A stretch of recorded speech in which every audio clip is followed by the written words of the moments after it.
Friends ఎలా ఉన్నారు? మీరు చూస్తున్నారు మీలేట్ యూట్యూబ్ ఛానల్.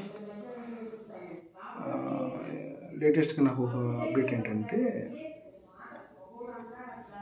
ఇద్దరు అన్నదమ్ములు స్థలం పంచినప్పుడు వాళ్ళ డాక్యుమెంట్లో ఒక 60 సెంటు డాక్యుమెంటు చెరో ఒక 30 సెంటు అన్నదమ్ములు పంచుకోవాలి కాబట్టి సర్వేర్ వచ్చి కొలిశాడు.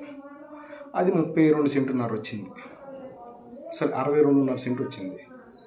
62.5 సెంటు వస్తే ఇప్పుడు దాన్ని ఏం చేయాలి అంటే, భూమి ఎక్కువ ఉన్నప్పుడు వీళ్ళిద్దరు ఏంటి పరిస్థితి, ఏంటి సమానంగా పంచాలా ఏంటి అనేది వాళ్ళిద్దరు డిస్కషన్.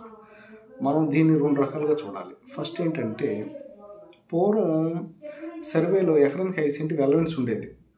ఎవరికి? సర్వేర్ గారికి. ఆయన 98 సెంట్ అయినా సరే ఎకరం రాసే హక్కు ఉండేది. ఎందుకంటే చైన్తో ఆ రోజు ఇలా సిస్టంలో యాక్రస్ సిస్టమ్స్ అవి ఉండేవి కాదు కాబట్టి యాంగిల్స్ కూడా ఆయన 90% తీసేవాళ్ళు. ఆ రోజుల్లో కూడా 99% తీసేవాళ్ళు కాబట్టి ఇప్పుడు 100% తీస్తున్నారు కాబట్టి ఆ 2% వేరియేషన్లో ఏమో వస్తుంది అని చెప్పి కొంత సర్వేర్ గారికి ఒక వెసులుబాటు ఉండేది 5% అలవెన్స్. సో దానివల్ల ఏంటంటే ఒక్కొక్క ల్యాండ్లో వచ్చినప్పుడు ఒక 2 సెంటు, సెంటున్నర 2 సెంట్లు అలా అలవెన్స్ ఉండేది.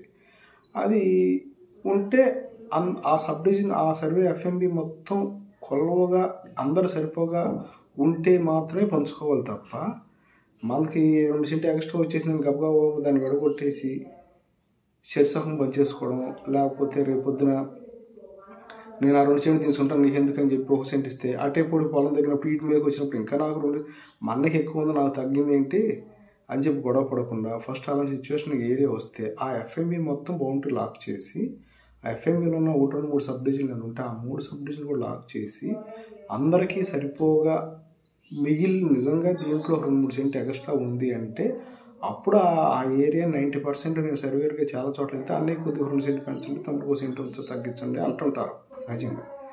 అలాంటి సిచ్యువేషనే వచ్చినప్పుడు పెద్దల దగ్గర నిర్ణయించుకుని ఎలా అన్నయ్య కదా ఒక 2 సెంటు ఎక్స్ట్రా తీసుకుంటాడు, లేకపోతే 1 సెంటున్నర ఎక్స్ట్రా మిగిలింది అన్నయ్యకి ఇచ్చేసారా, తమ్ముడు నీకు కరెక్ట్గా నీకు 30 సెంటుకి ఇచ్చేస్తారు, అదేముందో దారి హక్కు ఉంటాయి కదా అని పెద్దలు సహజంగా దాన్ని కూర్చుని మాట్లాడి ఒప్పిస్తారు. అలా ఒప్పుకున్నప్పుడు నీట్గా అన్నీ చక్కగా విడిపోతవి.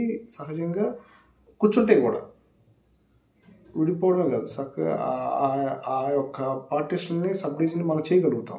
ఇద్దరు అన్నదమ్ములకి ఎవరైనా ఈ మధ్యలో ఆడవాళ్ళు వస్తే చేయలేం, కానీ అన్నదమ్ములు కూర్చొని నిర్ణయం తీసుకుని ఉన్న 2 సెంటు సెంటున్నర ఎంత ఉంది కదా అది అన్నకి ఇచ్చేయండి అన్నట్టు విడగొట్టండి అంటే యాజ్ పాసిబుల్ 90% మనం చక్కగా విడగొట్టి వాళ్ళిద్దరికి హద్దులు వేసి నీట్గా ఎవరి పొలాలు చేసినట్టు అప్పు చెప్పచ్చు. ఎక్స్ట్రా పొలాన్ని లేదు ఇద్దరికి ఇప్పుడు అర్థం కనుక లేదండి రేపు అటేప్పుడు వచ్చి నా మీద గోల్ పడితే నేనేం చేయాలి, ఉన్నదాన్ని శిరసహం చేసేయండి అని అనుకోండి, అదో పద్ధతి. ఎందుకంటే రేపు పొద్దున అట్టే సరిహద్దు వెళ్తుంది వచ్చి నాది 1 సెంటు తగ్గింది నీ దాంట్లో ఉందంటే వచ్చాడు, నాది ఎప్పటికైనా నా 30 సెంటు నాకే ఉంటుంది కాబట్టి ప్రాబ్లం ఉండదు.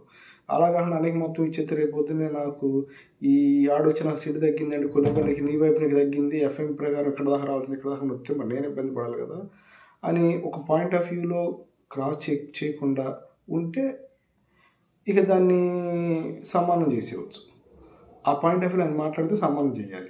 అలా మాట్లాడకుండా ఉంటే దాన్ని అన్నయ్యకి వదిలేయడం అది చేయడం అలా చేయవచ్చు. ఎప్పుడైనా ఎలవెన్స్లో మనకున్న సర్వేర్ గారికి ఉన్న ఎలవెన్స్లో దాన్ని ఎడిట్ చేసేవాడు అప్పటి నుంచి కూడా. కాబట్టి ఈ రోజుల్లో ఏంటంటే 90% ఈ డిస్టిలేషన్ వచ్చిన తర్వాత ఎవరో సెంటు 6 సెంటు కూడా ఎవరు వదిలే రోజులు కాదు ఇవి. ఎక్రెస్ ఎంత వస్తుందో అంత తీసేసుకుంటున్నారు కాబట్టి అది కూడా ఒక రకంగా మంచిదే, అది కూడా ఒక రకంగా చాలా మంచిది. కాబట్టి మీరు 90% వచ్చిన ఎక్స్ట్రా భూమిని ఈ రకంగా పంచుకోవడానికి ట్రై చేయండి.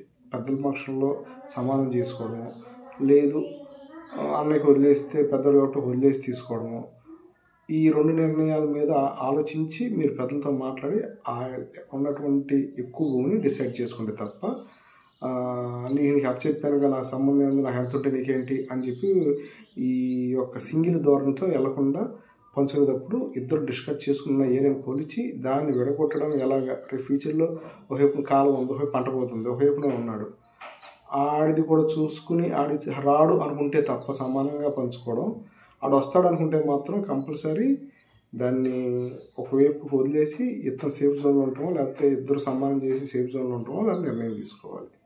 Okay friends.